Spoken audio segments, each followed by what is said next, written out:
जय Hind. Gravitation topic पर फिर हम डिस्कस करेंगे, उससे रिलेटेड बातें करेंगे, है ना। तो सबसे इंपॉर्टेंट चीज़ जो था हम लोगों ने पहले ही पार्ट 1 वीडियो में बता दिए हैं, क्वेश्चन 1 और 2 को सॉल्व करके, ठीक है। बाकी बात जो बेसिक कॉन्सेप्ट है ग्रेविटेशन को लेकर के, जो उसके लॉज हैं, जो उसके रूल्स एंड रेगुलेशन है, फार्मूला है, वैल्यूज़ है, जो इंपॉर्टेंट चीज़ें, जो नोट्स हैं, है ना, इंपॉर्टेंट चीज़ें हैं, वो मैंने पहले वीडियो में बनाया है ग्रेविटेशन टॉपिक पे। तो आप उस वीडियो को देखें और मैं डिस्क्रिप्शन बॉक्स में दोनों लिंक को डाल दूंगा। पहला वीडियो जो बिना पार्ट का बना है, जिसकी कैलकुलेशन नहीं, only description and theory part है। सेकंड वन जो है वो पार्ट 1 वीडियो है, जिसमें हमने क्वेश्चन 1 और 2 को सॉल्व किया है। तो आप उसे भी देख लेंगे, डिस्क्रिप्शन बॉक्स में दोनों रहेगा, चेक कर लेंगे आप। अभी जो वीडियो में बना रहा हूँ वो है पार्ट 2, जिसमें हम लोग फर्दर एसएससी लेवल का जो बुक है साइंस का, उसके हिसाब से हम लोग क्या करेंगे, क्वेश्चन को डील करेंगे और क्वेश्चन नंबर 3 से हम लोग स्टार्ट करेंगे, ठीक है। तो हम लोग यहाँ देखेंगे, फिर से एक बार रिकॉल करेंगे हम लोग कि जो F है वो क्या होता है, इसकी value Gmm/r², that means force of gravity हो गया वो। ये जो G है वो ग्रेविटेशनल कांस्टेंट है, बार बार रिपीट हो रहा है। M जो है वो फर्स्ट ऑब्जेक्ट है और स्मॉल m जो है वो सेकंड ऑब्जेक्ट है। हम लोग कह सकते हैं मास 1 एंड मास 2 लिखते हैं बार बार, या तो फिर कैपिटल और स्मॉल m लिखते हैं, ठीक है। अब उसकी जो वैल्यू है कैपिटल G की वो 6.67 × 10⁻11, वो मैंने ऑलरेडी पहले पार्ट 1 वाली वीडियो में मेंशन कर चुका है। तो यहां से आप क्लियर हो गए। Distance r is equal to क्या था, डिस्टेंस और हाइट मैंने बहुत ही क्लियर से इसको बताया है पार्ट 1 में, तो आप उसे भी देख लेंगे, ठीक है। अब हम लोग आते हैं क्वेश्चन नंबर 3 पे, ठीक है। अब उसको हम लोग स्टेप बाय स्टेप न्यूमेरिकल्स को क्लियर करेंगे। तो क्वेश्चन को सॉल्व करने से पहले हम लोग सबसे अच्छे से क्वेश्चन को सॉल्व करने से पहले हम लोग क्या करेंगे, क्वेश्चन को अच्छे से समझेंगे कि क्वेश्चन में क्या दिया हुआ है ना।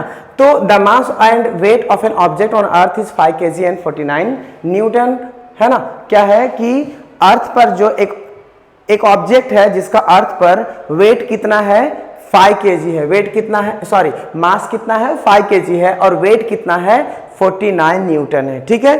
अर्थ पर क्वेश्चन में क्या पूछ रहा है कि what will be there values, मतलब उसकी वैल्यूज क्या होगी ऑन द मून। मतलब यही ऑब्जेक्ट को अगर हम मून पर लेके जाएंगे, ठीक है, उसी ऑब्जेक्ट को मून पर लेके जाएंगे, तो उस ऑब्जेक्ट का मास और वेट में क्या चेंजेस आएगा, उसकी क्या वैल्यूज आएगी, वो हमें फाइंड आउट करना है, ठीक है। And assume the acceleration due to gravity on the moon is 1/6 that of the earth. और हम लोग जानते भी हैं कि मून का जो ग्रेविटेशनल एक्सेलरेशन है in compare to earth 1/6 time कम है, ठीक है। मतलब एक इंसान का वजन अगर अर्थ पर 60 किलो है ना, तो मून पर चले जाने के बाद में वो 10 किलो हो जाएगा, समझे। तो जिन लोगों को बहुत ज़्यादा परेशानी है, 120 किलो वजन बढ़ा लिया है आदमी लोग, और उन लोगों को वजन कम देखना है कांटा पर ना, तो उनको चांद का सफ़र करना पड़ेगा। चांद पर जब जाओगे तो वहाँ चांदनी की चमक में तेरा क्या होगा, वजन सीधा 120 किलो को क्या करो 1/6 टाइम से डिवाइड कर दोगे तो कितना केजी हो जाएगा जी, 6 दूनी 12, मतलब 20 किलो। कितना तेरा वजन टोटल आ जाएगा, 20 kg। समझ में आ गया। तो मून का जो कंपैरिजन है ग्रेविटेशनल एक्सेलरेशन का अर्थ के कंपेयर में, तो कितना 1/6 टाइम वो कम है, ठीक है। तो आ जाते हैं हम लोग मेन पॉइंट पर, ठीक है। तो जो गिवन पार्ट है उसे हम पहले यहाँ पे मेंशन कर देते हैं कि मास ऑफ ऑब्जेक्ट कितना है, 5 kg है, समझे। ये मास कितना है, 5 kg है, और यहां पे वेट कितना है, 49 न्यूटन है। कितना है, 49 न्यूटन है। अब यहां पे देखो, जो ऑब्जेक्ट है ना वो अर्थ पे प्रेजेंट है, और अर्थ पे प्रेजेंट होने की वजह से उस पे क्या है, ग्रेविटेशनल एक्सेलरेशन वर्क किया है, ठीक है। तो हम लोग जानते हैं कि जो फॉर्मूला के अकॉर्डिंग, किसके अकॉर्डिंग, फॉर्मूला के अकॉर्डिंग वेट की जो फॉर्मूला होता है वो है मास इंटू एक्सेलरेशन। क्या, एक्सेलरेशन। तो हम लोग देखेंगे कि जो वेट जो है वो कितना है, वेट कितना हमारा 49, और मास कितना है 5 kg। तो वेट हम लोग यहाँ पे क्या लिखेंगे, 49 न्यूटन, एंड मास कितना है हमारा 5 kg है, ठीक है। और ग्रेविटेशनल एक्सेलरेशन हमारा नहीं दिया हुआ है, तो ये हमारा क्या हो गया, g। जब हम g की वैल्यू निकालेंगे तो वो क्या हो जाएगा हमारा 49/5 इज इक्वल टू g। और जब हम इसको सॉल्व करेंगे तो 5 9 जा 45, यहाँ कितना बच गया, 4 कैरी करेंगे यहाँ पे 4, और उसके बाद में एक 0 पुट करेंगे तो कितना हो जाएगा 40, और जीरो पुट करने के लिए एक डेसिमल डालना पड़ेगा, तो 5 8 जा 40, कितना हो जाएगा 40। तो इसका मतलब ये पता चला हम लोगों को कि जो g की वैल्यू है वो कितना आ गया हमारा 9.8 metre per second square, right. अब क्या बताया गया क्वेश्चन में कि जो इसकी वैल्यू है ना, g ऑफ अर्थ की जो वैल्यू है वो मून के कंपेयर में क्या है 1/6 टाइम ज्यादा है, मतलब मून जो है 1/6 टाइम कम है अर्थ के ग्रेविटेशनल एक्सेलरेशन पे। तो हम लोग कह सकते हैं कि ग्रेविटी ऑन मून क्या हो जाएगा 1/6 टाइम ऑफ द अर्थ, है ना, 1/6 टाइम ऑफ द अर्थ। तो हम लोग यहाँ पे g की m मतलब ये मतलब m मतलब समझ लेना आप कि मून है, ठीक है। तो ग्रेविटेशनल एक्सेलरेशन ऑन मून, ठीक है, क्या हो जाएगा यहाँ पे 1/6 टाइम। तो इसको जब हम सॉल्व करेंगे तो कितना आएगा, तो यहाँ पे हम लोग सॉल्व करते हैं, 6 1 जा 6, 3 बचा, और यहाँ पे 8 बचा, 38 हो गया, पॉइंट है तो पॉइंट डाल देंगे, तो यहाँ पे 38, तो 6 6 जा 38, अब कितना बच गया 2, है ना। अब यहाँ पे 2 और 6 3 जा 18, अब 3 3 कंटिन्यू आते रहेगा, समझ में आ गया। तो 1.633 आंसर हमारा कंटिन्यू आ रहा है। तो मतलब ये क्या हो गया कि जो मून की जो ग्रेविटेशनल एक्सेलरेशन है वो कितना है 1.6333, समझ में आ गया। तो अब हम लोग वेट निकाल सकते हैं, तो वेट ऑन मून, किसका वेट ऑन मून, उसी ऑब्जेक्ट का, ठीक है, क्या हो जाएगा मास इनटू एक्सेलरेशन, वही जी है ना, और ये जी किसका रहेगा मून का रहेगा। तो यहाँ पे क्या हो जाएगा, मास कितना था, मास तो कभी चेंज होता नहीं है, राइट। तो मास हमारा ऑलरेडी जान रहे हम लोग कि 5 kg था, उसके बाद में जी की वैल्यू कितना है 1.633। तो जब हम लोग इसको सॉल्व करेंगे मतलब मल्टीप्लाई करेंगे तो हमारा जो रिजल्ट है वो कितना आएगा 8.1665 समथिंग, है ना। तो ये हमारा फाइनल आंसर आएगा, और ये जो वेट रहेगा वो किस में रहेगा, न्यूटन में रहेगा, समझ में आ गया। तो हम लोग जानते हैं कि जो ऑब्जेक्ट का जो वेट होगा मून पर वो कितना हो गया, ये 8.1665 न्यूटन। अब देखो पूछा गया है क्वेश्चन में कि ये वेट तो आपने निकाल दिया, लेकिन मास क्या होगा, तो मास जो होगा हमारा वो हम लोग जानते हैं कि मास इज नेवर चेंज, है ना। मास दुनिया में कहीं भी बदलता नहीं है, वो एक्चुअल वेट है किसी भी ऑब्जेक्ट का अकॉर्डिंग टू ग्रेविटेशनल कांस्टेंट। तो यहाँ पे क्या हो जाएगा, मास क्या हो जाएगा 5 kg, और वेट क्या हो जाएगा हमारा 8.1665 न्यूटन, समझ में आ गया। अगर किसी स्टूडेंट को इस टॉपिक पे कोई भी डाउट रहेगा तो आप कमेंट सेक्शन में जरूर मेंशन करना, ठीक है। और अब हम लोग नेक्स्ट क्वेश्चन को देखेंगे। ये तो शुरू का आदत है, पहले की तरह हम इस क्वेश्चन को भी पहले अच्छे से समझेंगे, ठीक है। तो यहाँ पे क्या लिखा है कि an object thrown vertically upward reaches a height of 500 metre. मतलब क्या बोल रहा है कि एक पत्थर उथल लिया कुछ ऊपर जोर से फेंका, कितना हाइट तक गया 500 मीटर हाइट तक गया, एकदम ताकत लगा फेंका होगा, 500 मीटर बहुत दूर होता है, ठीक है। तो 500 मीटर तक ये हाइट गया, मतलब आधा किलोमीटर पकड़ के चलो, ठीक है। तो आधा किलोमीटर ये ऊपर फेंका। What was its initial velocity? जो फेंका ने वो कितना जोर से फेंका, शुरुआत में जो पावर लगा के इनिशियल वेलोसिटी उसमें जो क्रिएट किया उस ऑब्जेक्ट में, वो कितना ताकत के साथ में फेंका जो उसका इनिशियल वेलोसिटी इतना स्पीड था कि वो फाइनल 500 मीटर डिस्टेंस को वो कवर किया, ठीक है। उसके बाद में how long will the object take to come back to the earth, है ना। कि सपोज करो कि ये अर्थ है, अर्थ से ना कोई आदमी इसको ना बहुत तेजी से एक ऑब्जेक्ट को फेंका, और एक ऑब्जेक्ट यहाँ पे आके रुक गया, और यहाँ से यहाँ के बीच का जो डिस्टेंस है ना वो 500 मीटर है, कितना 500 मीटर। तो 500 मीटर की डिस्टेंस ये कवर कर लिया, ठीक है। क्वेश्चन में पूछा ये जा रहा है कि वो ऑब्जेक्ट जो है उसको किस इनिशियल वेलोसिटी से फेंका गया, पहला चीज। दूसरा चीज कि वो जब ऊपर से नीचे गिरेगा ना, मतलब जमीन पर पहुंचेगा तब कितना समय लगेगा, समझा। दो क्वेश्चन को पूछा गया। तो हम लोग जानते हैं न्यूटन्स के थर्ड लॉ ऑफ मोशन से कि on every action there is equal and opposite reaction. तो बाबू सब कंडीशन पहले हम बता देते हैं, क्वेश्चन में पहले ढंग से समझ लो, फिर कैलकुलेशन पर ध्यान देना, ठीक है। तो जब हम इसको फेंकें तो ग्रेविटी के अगेंस्ट में फेंकें, यूनिवर्सल ग्रेविटेशनल लॉ जब हम पढ़ा रहे थे, हम उसका लॉ बताए थे कि अगर कोई भी चीज हम फेंकते हैं ऊपर तो नीचे ही और आता है ना, नीचे की ही और आता है। और यही जाल में हम लोग फंस गए, न्यूटन ने हम लोग को बहुत बुरा फंसाया, ठीक है। तो क्या है ना कि इसको हम लोग क्या बोलते हैं कि एक स्पीड से फेंका गया जो यहाँ पे पहुंचा और फिर यहाँ पहुंचने के बाद फिर वे वापस अर्थ पर गिरा। तो कितने स्पीड से फेंका गया? जो 500 मीटर गया, पहला कंडीशन।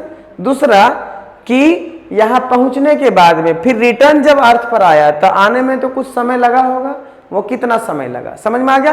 तो काम कैसे कैसे हुआ ना, स्टेप बाय स्टेप समझना। जब इसको फेंका गया तो बहुत ताकत से फेंका गया, क्योंकि ना ग्रेविटी के अगेंस्ट में फेंका गया, मतलब ग्रेविटेशनल एक्सेलरेशन क्या होगा यहाँ पे?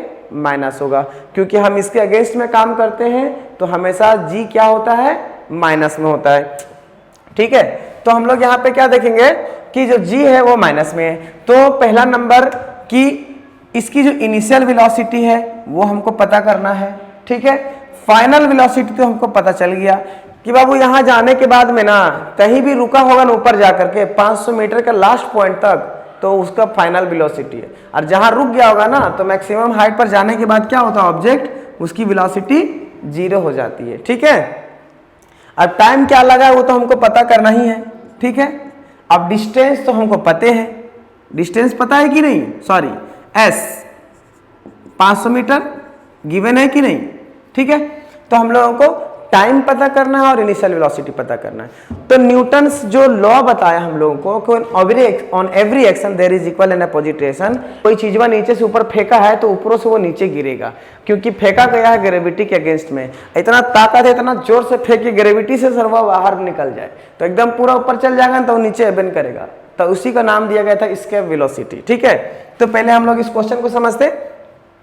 तो Newton according to Newton's third law, Newton's third law क्या उसने दिया था कि v square is equal to u square plus 2as। लेकिन यहाँ पे ग्रेविटेशनल एक्सेलरेशन है, मोशन है जरूर, इसमें भी मोशन है, किसके कंडीशन में है? ग्रेविटी के कंडीशन में। तो यहाँ पे क्या हो जाएगा? जी हो जाएगा। और उसमें एक चीज और लिखा है, एक पर ध्यान रखना, क्वेश्चन बढ़िया से पढ़ना कि assume g is equal to 10 metre per second square. ठीक है, क्वेश्चन वो गलत लिखा है बकलोल। ठीक है, तो यहाँ पे ग्रेविटेशनल एक्सेलरेशन जो हुआ, यहाँ पे क्या हुआ? अर्थ के अगेंस्ट में हुआ है, याद रखना। ठीक है, तो ये एक चीज यहाँ देखो, v की जो वैल्यू है वो कितना है? 0 का स्क्वायर करेंगे तो पता है ये है, v हमको निकालना, सॉरी u हमको निकालना u स्क्वायर। ठीक है, अब यहाँ पे देखो क्या है? यहाँ पे 2 है तो 2 लिख देंगे। अब ये g जो है वो क्या रहेगा? -10 रहेगा, क्योंकि वहां g की वैल्यू 10 दिया है। लेकिन याद रखिएगा आप लोग कि ग्रेविटी के अगेंस्ट में काम हुआ, इसलिए हमारा क्या हो जाएगा? माइनस हो जाएगा। अब यहाँ पे देखो s का वैल्यू तो पता है हमको, कितना हाइट पे गया है? 500 मीटर के हाइट पे गया है, तो कितना हो गया? ये तो 0 रहेगा बाबू ना। और u स्क्वायर प्लस 2 इंटू 10 करेंगे तो ये प्लस और माइनस क्या बन जाएगा? माइनस, और 2 इंटू 10 20, और ये 500 मल्टीप्लाई कर दिए तो क्या हो जाएगा? ये तो 0 रहेगा। ठीक है, अब यहाँ पे देखो u स्क्वायर है, u स्क्वायर कर दिए, और ये माइनस को -20 को मल्टीप्लाई करेंगे एक रात से तो क्या हो जाएगा? 5 दूने 10 और 3 को 0 r, तो -10 और 3 को 0 r, तो कितना हो गया? 10,000। अब ई एकरा इधर से इधर लपेट दो, लपेट दो मतलब इधर धकेल दो। धकेलने के बाद क्या हो जाएगा ना कि ये जब साइड चेंज करता है तो साइन चेंज कर जाता है। क्या करता है? साइन चेंज कर जाता है। अब हम लोग क्या करेंगे? इसको, इसका स्क्वायर को इधर टर्न करेंगे तो यह स्क्वायर रूट में चेंज हो जाएगा, है ना? 10,000 है, आरी वाला सस्ते में निकल जाएगा। u की वैल्यू 10,000 का स्क्वायर रूट है तो कितना हो जाएगा? ये हमारा 100 हो जाएगा, है ना? तो इनिशियल वेलोसिटी कितना हो गया? 100 हो गया। मतलब जो फेंका गया है ऑब्जेक्ट को वो किस स्पीड से फेंका गया है? 100 मीटर पर सेकंड की स्पीड से फेंका गया। समझ में आ गया? ये हमारा पहला कंडीशन है, बाद में इसका कंक्लूजन साथ ही लिख देंगे एक के बार में। ठीक है, अब दूसरा वाला में देखो क्या बोला कि ऊपर से ये आएगा तो नीचे कितना टाइम लगेगा? तो न्यूटन्स का फर्स्ट लॉ ऑफ मोशन जान रहे हैं आप, है ना? तो according to Newton first law, according to Newton's, ये बहुत परेशान किया हम लोग को न्यूटन्स ने। न्यूटन्स फर्स्ट लॉ, कौन सा लॉ है भैया? First law. ठीक है, क्या बोला उसने कि काहे बीच में टपकता है तुम लोग रे? देखो इधर, ये लोग आते जाते रहता है पगला सब, जानता है मूड में रहते हैं एमडी सर तो ध्यान में नहीं रहता इन लोगों को। According to Newton first law, अब फर्स्ट लॉ में क्या बोला कि v is equal to u plus AT, यही बोला है ना। तो हम लोग देखेंगे यहाँ पे कितना टाइम लगा। तो हम लोग जान रहे हैं यहाँ पे कि v जो वैल्यू था वो तो 0 है, शुरू से 0 है। अब यहाँ पे देखो क्या है, इज इक्वल टू u की वैल्यू तो हमको पता चल गया, एक्सेलरेशन कितना है 100 है ना। अब यहाँ पे a है और a की वैल्यू क्या हम बताएं -10 होगा, ग्रेविटी के अगेंस्ट में हुआ है, याद रखिएगा कि एकरो अगेंस्ट में काम कीजिएगा तो बचने वाला काम हो जाएगा, ठीक है। ये हो गया और टाइम वही पता करना हमको। तो ई वाला 100 है ना, ये 100 क्या करेंगे हम इसको इधर कर देंगे, क्या करेंगे इसको इधर कर देंगे, मतलब इसको लपेट देंगे इधर। तो क्या हो जाएगा, साइड चेंज करेगा तो साइन चेंज करेगा, मतलब प्लस था तो ये माइनस हो जाएगा, ठीक है। अब यहाँ -10 बचा है और t बचा है, तो माइनस और माइनस कैंसिल होकर प्लस बन जाएगा और इधर से वो 10 कटेगा, इधर से वो 10 कटेगा, तो क्या बचेगा 10, ठीक है। टाइम कितना हो गया इसका 10, आने में कितना टाइम लग गया 10 सेकेंड, समझ में आया कितना सेकेंड 10 सेकेंड ये लग गया, ठीक है। तो क्वेश्चन में लिखा how long will the object take to come back to the earth, है ना, याद रखिएगा what was is initial velocity और उसको आने में कितना समय लगा। तो याद रखना कि जितना जाने में समय लगा ना उतना आने में भी समय लगेगा, मतलब कि ई गया 10 सेकेंड में तो आया भी तो 10 सेकेंड में, तो याद रखिएगा टाइम क्या हो जाएगा डबल हो जाएगा। तो इसलिए टाइम क्या हो गया 2 गुना हो गया, क्योंकि 2 बार ऊपर नीचे हुआ ना, तो कितना हो जाएगा टाइम 20। तो देयरफॉर इनिशियल वेलोसिटी क्या हो गया, initial velocity 100 metre per second और दूसरा में टाइम टेकन, कितना टाइम लिया इसने वापस रिटर्न करने में, फॉर रिटर्निंग